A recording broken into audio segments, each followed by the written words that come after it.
어떤 자매가 상담을 해왔습니다. 그 상담 내용은 뭐였냐면 아마 가족 중에 누군 것 같은데 하여튼 자기 가까운 사람 중에 매사에 불평불만이 많은 사람이 있다는 거예요.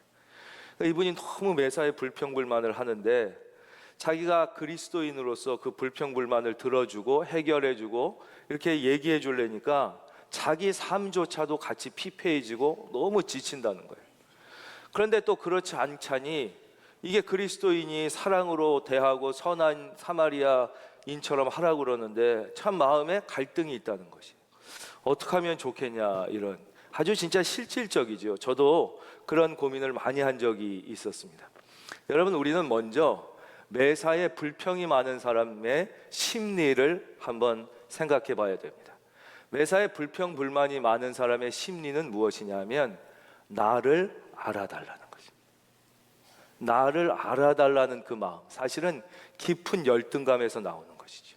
그래서 애들도 보면 유난히 칭얼대고 계속 되는 애는 엄마 나 좀 봐줘잖아요. 나 좀 알아줘. 그렇기 때문에 매사에 불평불만하는 사람들은 그분을 인정해주고 알아주는 것이 중요합니다. 그러나 아무리 우리가 그렇게 해준다고 해도 그 사람의 마음을, 그 사람의 인생을 진짜 알아줄 수 있는 사람은 이 세상에 존재하지 않습니다. 오직 예수님 한 분만이 그 사람을 진정 알아줄 수 있을 뿐이에요. 그렇기 때문에 주변에 그런 분이 있다면, 그분이 혹시 예수님을 안 믿는 분이라면 그분에게 예수 그리스도를 빨리 소개시켜주고 한 걸음 떨어져 있는 게 나도 살고 그 사람도 사는 길입니다. 그 사람이 이미 예수 그리스도를 믿는 것 같은데도 매사에 불평불만이 많은 사람은 그 사람이 머리로는 예수님을 믿는지 몰라도 가슴으로 아직 예수님을 만나지 못했기 때문입니다. 그러니까 그런 분들에게는 빨리 찬양의 자리를 소개시켜줘야 됩니다. 예배의 자리, 특별히 금요 찬양의 자리를 소개시켜 주셔서 그분이 오셔서 그 찬양을 통하여, 여러분 성경은 하나님은 사랑이라고 말씀하셔요. 예수님도 사랑이에요. 본질이 사랑이에요. 사랑은 머리로 하는 게 아니라 가슴으로 하는 거죠. 그렇잖아요. 머리로 사랑이 아니에요. 가슴으로 사랑하는, 즉 우리가 정말 예수 그리스도를 만나기 위해서 그 인격이 내 안에 임재하신다는 것은 내 가슴으로 그분을 느껴야 되고, 바로 하나님은 이스라엘의 찬송 중에 거하시는 주여 그랬단 말이에요. 바로 우리의 찬양 가운데 임재하시고 역사하셔요. 그러니까 여러분들도 이상하게 요즘에 나의 삶에 만족과 기쁨이 없고 불평불만이 많이 늘어난다, 그거는 여러분 속에 찬양의 믿음이 식어졌기 때문에 그런 것이. 다시 찬양의 은혜가 회복되면 불평과 불만은 저절로 떠나지고 내 안에 감사와 은혜가 충만하게 오게 되는 것입니다. 우리 큰은혜교회뿐만 아니라 여러분 주변의 모든 분들에게도 여러분이 찬양의 은혜를 회복하는 통로로 쓰임받기를 주의 이름으로 축원합니다. 12장 1절입니다. 그때 헤롯 왕이 손을 들어 교회 중에서 몇 사람을 해하려 하여 2절 요한의 형제 야고보를 칼로 죽이니 그랬습니다. 이 앞을 봐주십시오. 지난 시간에 우리에게 주어진 질문은 이것이었죠. 의인에게도 고난은 있는가? 믿음으로 살려고 하는 사람에게도 핍박과 억울한 일과 삶의 위기는 다가오는가? 성경은 그렇다고 말씀하신다 그래요. 악인뿐만 아니라 모든 의인도, 세상 사람들뿐만 아니라 믿음으로 살려고 하는 모든 사람에게도 고난과 핍박과 억울함과 삶의 위기는 오게 돼 있어요. 이것은 마치 해가 악인과 선인에게 모두 비치고 비도 악인과 선인에게 모두 내리는 것과 같다고 그랬죠. 그러나 이러한 고난과 핍박이 온다고 해서 이게 모두 재앙과 저주가 되는 것은 아니라고 말씀드렸습니다. 이 고난과 핍박이 어떤 사람에게는 재앙과 저주가 되지만 어떤 사람에게는 오히려 축복과 은혜가 될 수 있는 것이죠. 쉽게 말씀드리면 똑같이 돌뿌리가 있어도 어떤 사람에게 걸려 넘어지면 걸림돌이 되지만 어느 사람이 그 돌뿌리를 밟고 더 높이 올라갈 수 있으면 디딤돌이 되는 것과 마찬가지입니다. 그래서 고난과 이 억울함과 삶의 위기와 핍박이 올 때 왜 나에게 이러한 고난이 왔을까? 왜 이러한 억울한 일이 왔을까를 생각해서는 아무 답을 얻을 수 없다고 그랬습니다. 거기엔 답을 얻을 수 없을 뿐더러 고난에 자꾸 더 종이 돼서 빨려 들어가는 것이죠. 그래서 우리에게 고난이 왔을 때 우리가 생각해야 되는 것은 오직 하나, 내가 나에게 온 이 고난을 어떻게 맞이할 것인가? 내가 지금 나에게 온 이 삶의 위기를 어떻게 받아들일 것인가. 이거 하나만 생각하면 우리가 그 삶의 위기와 고난을 말씀으로 믿음으로 받아들이기만 하면 그 고난은 따라하겠습니다. 변장된 축복. 대부분의 축복은 고난이라는 가면을 쓰고 오거든요. 변장된 축복이 될 수 있지만 왜 나한테 도대체 이런 일이 생겼냐, 이렇게 아무리 한테나 해봤자 아무 소용이 없다는 거예요. 그래서 고난이 올 때 핵심은 내가 이 고난을 어떻게 받아들이느냐, 어떻게 맞이하느냐. 특별히 죽음의 문제가 그렇습니다. 특별히 죽음의 문제는 예수를 모르는 사람에게는 가장 심각하고 가장 두려운 문제이지만 예수를 믿는 사람에게는 전혀 두려워할 필요가 없는 최고의 축복이기 때문에 그렇죠. 사실 우리는 왜 예수 믿습니까? 죽으려고 믿는 거예요. 여러분, 예수 믿고 안 믿고의 제일 큰 차이는 살았을 땐 별로 나타나지 않아요. 여러분이 하나님 앞에 한 모든 상급은 자 천국에 쌓여 있는 것이죠. 그래서 예수님이 뭐라 그래요? 이 썩어질 좀과 동록과 도둑놈이 있고 사라질 이곳에 너희들의 보물을 쌓지 말고 전혀 상하거나 도둑질 당할 염려가 없는 하늘나라에 쌓으라고 그러시잖아요.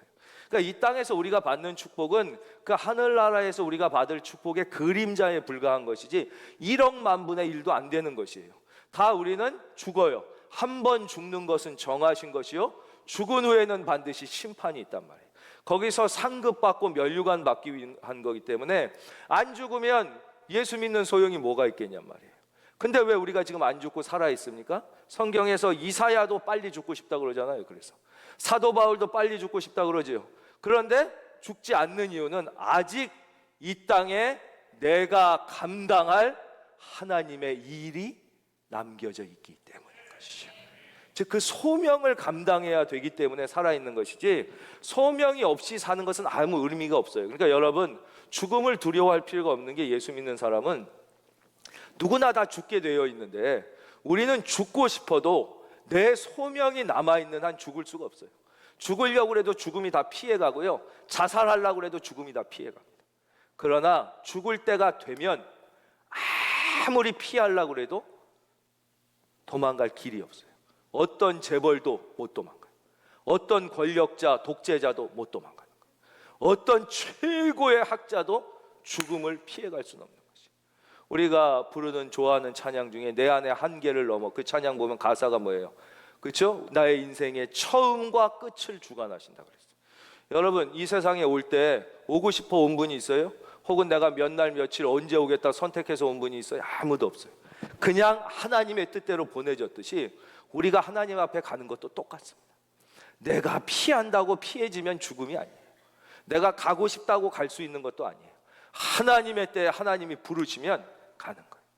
그러니까 우리가 할 일은 언제 죽을까, 죽음을 두려워하면서 날마다 죽음의 노예가 되는 게 아니라 지금 살아있을 때, 하나님이 살아 호흡을 주셨을 때 이 호흡을 가지고 최선을 다해 찬양하는 거예요. 지금 살아있는 오늘 이 생명을 가지고 하나님의 영광을 위하여 최선을 다하는 것이지 죽는 것. 제가 이분 얘기를 하는데, 이분은 이제 이민 1.5세 분이신데 세인트 조셉 병원의 암 전문입니다. 이분이 저한테 그러시더라고요. 목사님, 만약에 죽음을 선택할 수 있다면 저는 심장마비로 죽고 싶다 그러시더라고요. 그래서 왜 그러냐고 그랬더니 자기가 암 전문이라 암을 치료하다 보니까 너무 고통스럽게 오랜 시간 힘들게 죽어가는 걸 보니까 그냥 심장마비로 깨끗하게 죽는 것이 제일 복이다, 이런 생각이 든다고 그러시더라고요. 그렇겠다, 이런 생각이 들었어요. 근데 그분 말고 지금 삼성서울병원에 심장내과 전문의로 있는 믿음이 좋은 한 집사님이 계세요. 그분은 늘 저녁을 그 칠면조나 닭가슴살만 잡수신다는 거예요. 그게 엄청 맛없는데 왜 그러시냐고 그랬더니 심장마비 안 걸리려고 그런다는 거예요. 그래서 제가 아니 자기는 죽더라도 심장마비로는 절대 죽고 싶지 않다는 거예요. 암이 낫다는 거예요. 그리고 왜 그러냐고 그랬더니 암이 걸렸다 그러면 얼마 살 거를 예측할 수 있고 자기의 죽음을 준비할 수 있고 이렇게 유언도 하고 딱 이렇게 해서 삶을 마무리할 수가 있는데, 심장마비는 생각지도 못한 날 그냥 딱 죽으니까 가족들도 너무 충격을 받고 마음의 준비도 안 되고, 그렇다고 맨날 유언장 써놓고 살 수도 없고, 제가 그 얘기를 듣고 죽는 건 다 싫구나. 자기가 많이 보는 사람이 죽음이 다 싫은 것이죠, 여러분. 그러나 한 번 죽는 것은 정해진 것이에요. 죽음을 두려워하면 날마다 죽음에 묶여 살지만 어차피 한 번 죽는 거, 살아있을 때 잘 살겠다, 이런 마음을 가지고 살면 우리는 다 죽음을 통과하여 영원한 부활, 하나님의 상급을 받게 되는 것이죠. 그래서 하나님께서 그러잖아요. 그 부자가 있을 때, 이 부자가 잘못한 게 하나도 없잖아요. 열심히 농사지어서 많이 풍년이 됐어요. 그 다음에도 또 열심히 해서 풍년이 됐어요. 그랬더니 뭐라고 그래요? 창고 짓고 또 여기에 많이 넣어놓고 이제 좀 즐기자 그러니까 하나님이, 이 어리석은 놈아, 내가 오늘 밤 네 영혼을 데려간다. 즉 우리가 이 땅에서는 하나님이 복 주셔서 좀 잘 되면 너 혼자 쓰지 말라는 거예요. 어떻게 통장에 더 넣어놓을까? 어떻게 뭐라도 더 사놓을까? 그게 이 어리석은 부자. 이 사람이 잘못한 거 하나도 없잖아요. 그러나 하나님은 그게 잘못이라는 거예요. 먹고 살 만큼 줬으면 나머지는 어려운 사람과 이웃을 위하여 쓰라고 준 건데, 그것을 창고 짓고 다 쌓아놓으니까 하나님이 오늘 밤에 내가 네 영혼을 데려가겠다. 그러면서 뭐라 그래요? 보물을 이 땅에 쌓지 말고 하늘나라에 쌓으라는 것이죠. 여러분, 이 땅은 잠시 왔다가 가는 곳입니다. 우리 모두 다 보물을, 보화를 하늘나라에 많이 쌓는 지혜로운 믿음의 명문가를 이루시기를 주의 이름으로 축원합니다. 3절 보겠습니다. 이렇게 야고보가 죽었어요. 그랬더니 3절, 유대인들이 이 일을 기뻐하는 것을 보고 베드로도 잡으려 할세 때는 무교절 기간이라. 우리는 여기서 이 헤롯이란 인물의 정치적 액션을 보게 됩니다. 헤롯이란 사람이 이제 야고보라는 교회 지도자를 죽였어요. 그랬더니 교회 안 다니는 유대인들이 막 좋아해요. 3절, 유대인들이 이를 기뻐하는 걸 보니까 생각을 딱 한 거예요. 오? 야고보 죽였는데도 이렇게 기뻐하면 내가 최고 지도자인 베드로까지 죽이면 인기가 엄청나지겠구나. 내 지지율이 엄청나게 오르고 내가 90%의 지지를 받아서 내 권력이 확고해지겠구나, 이런 생각을 한 것이죠. 그래서 이제는 베드로까지 죽여야겠다고 생각해서 3절, 베드로도 잡으려 할세 때는 무교절 기간입니다. 그래서 결국 베드로를 잡습니까? 잡습니다. 4절, 잡음에 옥에 가두게 되는 것이죠. 이 헤롯이라는 인물은 상당히 연구해 볼 만한 가치가 있는 인물입니다. 이 헤롯이라는 사람은 뭐를 늘 제일 중요하게 생각했느냐? 이게 나에게 유익이 되느냐 안 되느냐예요. 즉 이것이 하나님의 뜻이냐 아니냐가 전혀 아니었어요. 헤롯에게는 이것이 진리냐 진리가 아니냐는 별 의미가 없었어요. 헤롯에게는 베드로를 잡는 게 옳은 일이냐 그른 일이냐에는 별 의미가 없었어요. 이것이 나에게 유익하냐 유익하지 않냐만 생각한 거죠. 그래서 이 야고보를 죽였더니 자기 인기가 올라가서 자기의 권력 기관이 든든해져서 자기에게 유익하니까 이제 베드로까지 잡아 죽이면 내가 얼마나 좋을까 해서 베드로를 잡게 된 것이죠. 사랑하는 성도님들에게 한번 여쭙겠습니다. 한번 대답해 보십시오. 여러분, 하나님의 뜻대로 하는 게 중요합니까? 나의 이익이 되는 대로 하는 게 중요합니까? 여러분, 하나님의 말씀대로 하는 것이 옳습니까? 세상 사람의 얘기대로 하는 것이 옳습니까? 여러분 이미 다 알고 있는 것입니다. 그렇게 하십시오. 문제는 여러분이 알고도 안 하는 데 있는 것입니다. 하나님은 모르고 못하는 자에게 죄를 묻지 않겠다고 그러셨습니다. 그러나 알고도 안 하는 자에게는 엄히 물으리라 그러셨죠. 여러분 다 아시잖아요. 바로 헤롯은 어떤 것이 진리냐, 어떤 것이 하나님의 뜻이냐에 관심이었고 어느 것이 나에게 유익하냐. 내 정권이 튼튼해지려면 지지율이 올라야 되고 내가 인기를 얻어야 되니까 베드로를 잡아 죽여야겠다고 생각해서 베드로를 잡습니다. 근데 그때가 마침 무교절 기간이었어요. 곧 6월절입니다. 4절, 잡음에 옥에 가두어 군인 내식인 네패, 막 얼마나 철저하게 잡았냐면 한 사람 잡으면서 16명의 군인이 얘를 지키게 한 거예요. 그리고는 6월절 후에 백성 앞에 끌어내고자 하더라고요. 왜냐하면 이 사람은 아주 똑똑하고 정치적 감각이 뛰어났던 사람이에요. 이 베드로를 잡아서 죽이는 것은 나에게 유익이 되는데 6월절 무교절 기간에 죽이면은 종교적 반감이 일어날 수 있다고 생각했던 것이에요. 이런 종교적 반감을 피하고자 일단 잡아놓고 죽이는 것은 6월절과 무교절이 끝난 다음에 때에 맞춰서 딱 죽이자, 이렇게 생각한 것입니다. 사람의 뜻, 사람의 인기. 여러분, 많은 사람들이 이렇게 얘기합니다. 국민의 뜻이다. 국민의 뜻대로 하겠다. 그러면서 하나님의 말씀보다는 사람의 여론에 귀를 기울입니다. 그러나 우리가 수많은 역사와 전 정권을 봐서 알듯이 국민의 뜻에 따라 하겠다는 사람치고 진짜 국민을 위한 사람은 한 사람도 없었습니다. 모든 정권은 민심을 조작합니다. 그리고 여론을 조작하죠. 우리가 과거 모든 정권에서 보았듯이 마찬가지입니다. 민심을 이쪽 저쪽으로 조작합니다. 갑자기 어느 도시를 세우겠다고 하고 민심을 만들어내는 것이죠. 고속도로를 뚫겠다, 세금을 깎아주겠다, 어디에 세금을 올리겠다, 군대를 어떻게 해주겠다. 여러분, 정치인들이 민심을 조작하는 방법은 다양합니다. 그것이 진짜 나라의 이익이 되느냐, 국가를 위한 일이냐는 그 사람들은 거의 생각이 없어요. 이 당이든 저 당이든 그 사람들의 제일 생각은 어떻게 나의 이익을 지키고 다음에도 내가 국회의원이 되며 어떻게 하면 우리 당이 정권을 잡느냐에 있지, 국민의 뜻대로 한다는 사람치고 진짜 국민을 두려워하는 사람을 우리는 역사 속에 본 적이 없습니다. 여러분, 누가 진짜 국민을 두려워합니까? 하나님을 두려워하는 사람. 진짜 하나님만을 두려워하는 사람. 그러니까 진짜 진리를 사랑하고 진짜 정의를 사랑하면 반드시 국민을 사랑하게 되어 있어요. 하나님을 두려워하는 자는 백성을 두려워하게 되어 있어요. 그러나 헤롯은 그렇지 않았어요. 헤롯은 사람들의 인기를 좋아했어요. 요새 말로 하면 여론의 지지도를 국정의 최고 철학으로 삼았다는 것입니다. 그래서 베드로마저 잡아쳐넣어 죽이면 이제 나의 인기는 하늘을 치솟고 나에게는 엄청 유리할 거라고 생각했지요. 사랑하는 성도님, 저는 여러분에게 오늘 말씀을 붙잡고 이렇게 도전합니다. 저는 여러분들에게는 사람의 생각보다 하나님이 더 중요하기를 바랍니다.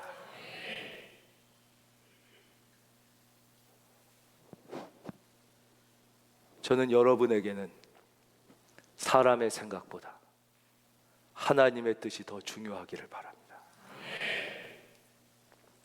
그리고 사람의 반응에 너무 예민하지 말기를 바랍니다.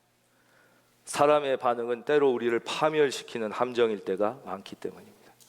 하나님의 말씀이 아닌 세상의 말은 다 속임수입니다. 거의가 속임수이며 속임수가 아니라도 그 속에는 깊은 저의를 담고 있는 것이죠. 성경은 분명하게 우리에게 얘기해 줍니다. 그래서 힘들어요. 스스로 속이지 말라.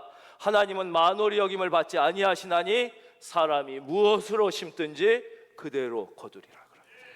근데 세상은 계속 속이지요. 왜요? 여러분으로부터 여러분의 시간과 인생과 돈을 갈취하기 위해서 이렇게 하면 쉽게 성공한다, 이렇게 하면 공부 안 해도 쉽게 점수 오른다, 이렇게 다 속이는 건 다 사탄의 속삭임이고 그 사탄에 넘어간 사기꾼의 속삭임이란 말이에요. 여러분, 그런 방법은 없어요. 이 세상에 99%의 사람은 최선을 다해 노력했기 때문에 성공한 것이에요.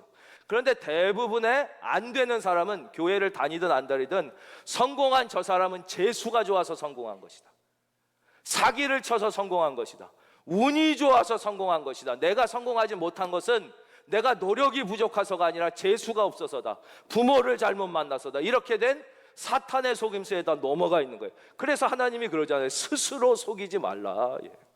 하나님은 만홀히, 아니 공부 열심히 안 하고 하나님 이 시험 붙어가지고 좋은 학교 들어가게 해주십시오. 하나님이 무슨 누구처럼 실력도 없는데 자기 딸 이대 붙여주고 누구처럼 실력도 없는데 자기 딸 의대 붙여주는 그런 못된 놈입니까? 하나님이? 하나님을 그런 사람 만들면 어떡하냔 말이에요. 그런 기도는 하나님이 들어주실 수가 없는 거예요. 말도 안 되죠. 공부를 열심히 한 애가 붙어야죠. 그러면 이렇게 기도하면 돼요. 주여, 제가 비록 머리가 나쁘지만 최선을 다해 공부할 때 주여 저의 눈을 열어 주시옵소서. 이렇게 기도. 콩 심은 데 콩 나고 팥 심은 데 팥 나는 것이. 그러나 아무리 열심히 심어도 홍수가 나고 가뭄이 들면 나지 않으니까 주여 때에 따라 맞는 햇빛과 비를 내려 주시옵소서. 기도하고 나는 열심히 심어야지, 열심히 심어야지. 여러분, 하나님에게 관심을 갖고 여러분에게 주신 인생에 최선을 다하면 나머지는 하나님께 맡기시기를 주의 이름으로 축원합니다. 인생은 그렇게 자기 인생 사는 거예요. 자기. 근데 요즘에 안타까운 건 특별히 젊은 세대들이 너무 하나님의 말씀이 아니라 세상의 이야기에 쉽게 성공하는 거짓말에 속아서 자기 인생을 낭비하고 그런 사기꾼들에게 직접 속진 않아도 자기 인생을 휘둘려요. 일로절로 휘둘리는 걸 볼 때 참 안타까움을 느낍니다. 4절 잡음에 오드게 가두어 군인 4씩 4패에 맡겨 지키고 6월절 후에 백성 앞에 끌어내고자 하더라. 이제 5절, 이 5절 말씀이 오늘 하나님께서 저와 여러분에게 들려주시고자 하는 가장 중요한 메시지가 이 5절에 담겨져 있습니다. 헤롯을 이렇게 자세히 말씀드린 이유는 우리 안에 다 이 헤롯이 있기 때문에 그런 거예요. 이 헤롯은 세상의 유익과 야망과 성공과 이 세상을 쫓는 인간의 가장 전형적인 예인데 우리 모든 사람의 속에 작게든 크든 이 헤롯이 있다는 거예요. 이 헤롯이 있다는 것이에요. 그래서 결국 베드로는 옥에 갇혔어요. 그 다음에 어떻게 했느냐가 중요해요. 5절 보겠습니다.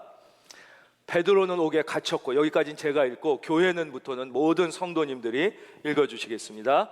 이에 베드로는 옥에 갇혔고,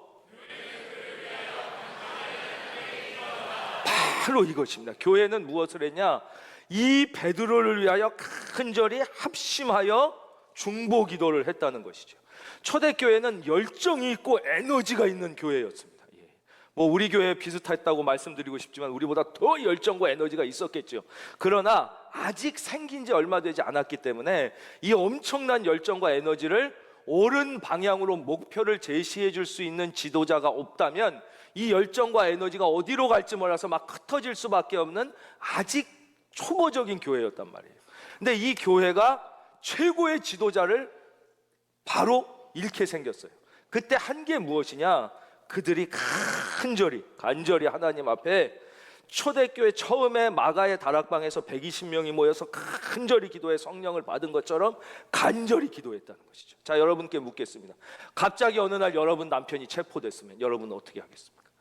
갑자기 여러분의 남편이 암에 걸렸다 그러면 여러분은 어떻게 하겠습니까?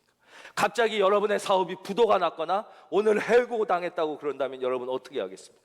갑자기 온 재산이 사기를 당했다 그러면 어떻게 하겠습니까? 여러분 그때 사람을 찾아가지 말고 하나님께 기도하시길 바랍니다. 사람들은 대부분 그러면 예수 믿는데도 정신을 못 차리고 누구에게 이 문제를 해결해 줄 수 있는 힘이나 무슨 방법을 알고 있는 사람을 찾아가려고 그래요. 그게 안 되면 어떻게 돈을 써서라도 연결을 해서 하려고 하는데 절대 그러면 안 돼요. 세상적 방법을 선택해서는 안 되는 것이에요. 여러분 예수 믿고도 급하면 세상적 방법을 선택하는 사람이 있어요. 그래서 결정적인 순간에 하나님의 손길을 경험하지 못하는 거예요. 여러분 급할수록 한번 따라할까요? 급할수록 하나님을 붙잡아야 되는 것이에요. 그래서 저는 오늘 성도님들께 바로 이 말씀을 붙잡고 도전하려고 하는 것이죠. 누구를 막론하고 여기에 계신 누구를 막론하고 우리의 인생과 우리의 자녀의 인생에는 앞으로 반드시 고난과 위기와 억울한 일이 있을 거예요. 그러니까 자녀를 너무 곱게 키우려고 하면 안 됩니다. 세상에 나오면 억울한 일이 얼마나 많은데 너무 곱게 키우면 얘가 세상에 와서 좌절하는 거예요. 세상은요 억울한 일이 없는 세상은 없어요. 억울한 것으로 가득 차 있는 거예요. 그 억울함을 어떻게 이기느냐가 승패를 결정짓는 거예요. 제가 전에 반들레이 레마 얘기했잖아요. 아테네 올림픽 때 1등으로 뛰다가 미친놈이 와갖고 밀어가지고 쓰러지는 바람에 3등 들어온 사람 얼마나 억울하고 분하겠어요. 근데 그는 포기하지 않고 다시 뛰어서 3등으로 들어왔어요. 우리나라 왔을 때 기자들이 물었다고 그랬죠. 얼마나 억울합니까? 얼마나 분합니까? 억울 분분. 근데 이 사람이 뭐라고 대답했어요? 활짝 웃으면서 나는 나에게 마라톤을 허락하신 하나님께 감사. 내가 이 마라톤을 할 수 없었으면 나는 평생 거지로 살았을 것입니다. 나는 가난한 빈민의 집에 태어났습니다. 그러나 하나님께서 나에게 달리는 소질을 주셨기 때문에 내가 마라톤을 할 수 있었던 것이 너무너무 감사. 억울하고 분한 것 때문에 인생 망치지 않고 자기에게 주신 은혜를 생각하며 다시 일어날 수 있었던 것이죠. 세상은 다 억울한 일이 있어요. 그런 일이 분명히 있을 것입니다. 여러분 그때 여러분의 지혜와 여러분의 지식과 세상의 방법이 아니라 하나님을 찾아가시기를 여러분께 도전합니다. 하나님, 여러분 어른들 아시죠? 이렇게 하늘에 솔개가 뜨면 암탉들이 새끼를 쫙 모음. 저는 이걸 책에서만 읽다가 몇 년 전에 미국 아틀란타로 제가 부흥회를 갔었잖아요. 근데 그때 제가 자던 집이, 저를 자게 해주셨던 집이 시골에 아주 마당이 넓은 집인데 거기서 닭을 많이 키우셨어요. 그랬는데 닭들이 뭐 엄청 막 다 돌아다니는데 갑자기 확 그러더니 쏜살같이 닭이 모이면서 암탉이 뭔 그랬더니 목사님 매 뜬 겁니다 그러더라고요. 위에 매가 딱 뜨니까 이 날개 아래 쫙 이렇게 모이는 거예요. 거기에 살 길이 있는 것이죠. 우리는 하나님의 전능자의 날개 아래 피하면 피난처가 있어요. 피난처 있으니 환난을 당한 자 이리오라. 여러분 주변에 환난 당한 자가 있습니까? 여러분 환난 가운데 있습니까? 예배해 오십시오. 하나님이 여러분을 보호해 주실 것입니다. 높으신 하나님 우리를 구하니 할렐루야. 괴로움이 심하고 환난이 극하나 피난처 되시는 주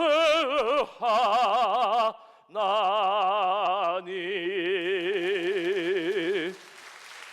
높으신 하나님이 우리를 구해 주신다는 거 꼭 믿고, 그렇게 최선의 방법이에요. 그럼 그 다음엔 무엇을 해야 되냐? 여기까지. 하나님께 피신한 다음엔 그 다음에는요, 하나님만 붙들고 늘어져야 돼요. 하나님께 피신한 다음에도 자꾸 딴 데를 보는데 문제가 있는 거예요.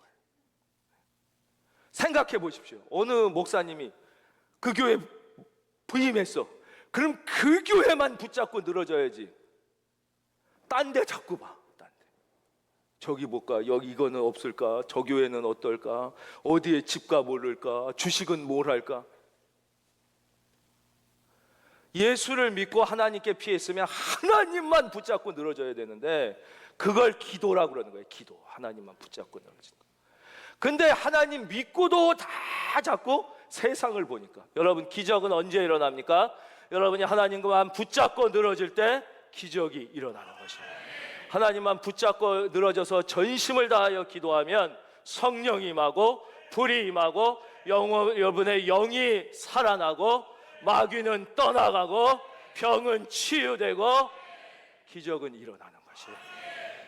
저는요 불안이 많은 사람이에요. 자주 불안합니다. 늘 고민이 많습니다. 여러분 이해하실 수 있겠습니까? 우리 교회를 보십시오. 우리 교회는 사역이요 멈춰져 있는 적이 없어요. 끊임없이 예배 사역이 계속돼요. 금요 찬양 집회, 수요일도 다시 저녁에 또 선교 사역. 뭐 이번 또 이제 동계되면 4군데 이상 수십 명, 수백 명이 나갑니다. 국내 선교 말고 해외 선교도 그렇죠. 대부분 다른 데는 여름에만 가지만 동계, 하계, 또 봄에 한 팀, 가을에 한 팀. 사고라도 나면 어떡할까? 이 제대로 돼야 되나? 혹시 누구라도 시험에 들면 어떡할까? 우리가 아는 해외 선교, 국내 선교, 병원과 학교와 그 주보에 한번 기관을 보여 수많은 기관과 끊임없이 하는데 이러다가 사고나 터지면 어떡하나? 혹시 이거 좋은데 일하려다가 서로 시험 들면 어떡하나? 교회에서 예배 하나 우리가 새로 금요 찬양 집회하면요, 우리 교회가 과연 이것을 감당할 능력이 될까? 이걸 감당할 수 있을까? 여러분도 사업의 아이템 하나 새로 시작한다고 생각해 보세요. 무슨 가정에서 이사 한번 간다고 생각해 보세요. 얼마나 생각이 많고 불안하고 고민이 많습니다. 여러분 그 아무것도 아닌 봉사자 하나 세우는데도요, 이거 안수 한번 하려면 혹시 누가 또 시험에 들지? 누가 또 이것 때문에 고민이 끝이 없습니다. 이게 될까 안 될까 불안합니다. 그럴 때마다 제 마음에 하나님이 주시는 생각은 딱 하나입니다. 기도해라, 기도. 그 말씀 잡고 기도하기 시작하면 그제서야 하나님의 뜻이 분명해지는 거예요. 다 하나님이 하신다. 주님이 하신다. 내가 할 수 있는 것, 우리 성도님들이 하실 수 있는 건 오직 기도와 감사뿐이고 우리 능력으로 할 수 있는 건 아무것도 없습니다. 그때 마음이 평안해지면서 용기가 생기면서 그 불안에서 해방되고 고민에서 해방되고 또 다른 도전을 할 수 있는 용기가 생기는 거예요. 여러분, 하나님께서 한국 교회에 주셨던 것은 놀라운 축복은 기도의 축복입니다. 한국 교회는 기도하는 교회였어요. 기도하면 저는 오늘 여러분에게 이렇게 말씀드리고 싶습니다. 여러분 속에 기도의 믿음이 다시 회복되기를 바랍니다. 여러분, 저는 우리나라의 통일이 안 오는 것도요, 우리가 기도 안에서라고 생각합니다. 절대 인간의 머리와 인간의 방법과 인간의 컨퍼런스로 통일 오지 않습니다. 미안한 얘기지만 제가 좀 설교를 세게 해서 미안한데, 통일부가 몇십 년 있어서 거기에 대한민국의 머리 좋은 공무원들 다들 그분들이 통일을 위하여 지금 50몇 년 동안 한 게 뭐가 있습니까?